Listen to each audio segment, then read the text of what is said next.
Hello అండి.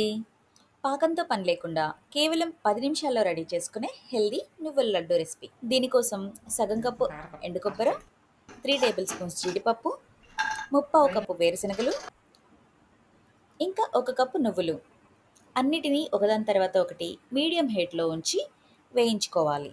అన్నీ చల్లారిన తర్వాత మిక్సీ జార్లో ఒక 6 ఏలకులు, అలాగే 1 కప్పు బెల్లం కూడా వేసి అన్నీ కలిపి గ్రైండ్ చేసుకోవాలి. చూడండి, నేను తీసుకున్న క్వాంటిటీకి ఈ బెల్లం కరెక్ట్‌గా సరిపోయింది. ఇలా గట్టిగా నొక్కితే ఉండలా అవుతుంది. అంటే లడ్డు చేయడానికి పర్ఫెక్ట్‌గా ఉంది. ఇది డైలీ పిల్లలకైనా, పెద్దవాళ్ళకైనా ఒకటి తింటే సరిపోతుంది.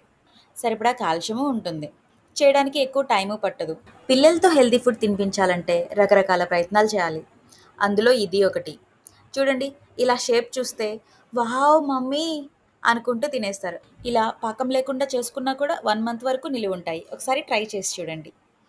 ఇలాంటి క్విక్ అండ్ హెల్తీ రెసిపీస్ కోసం please subscribe to my channel. Thank you.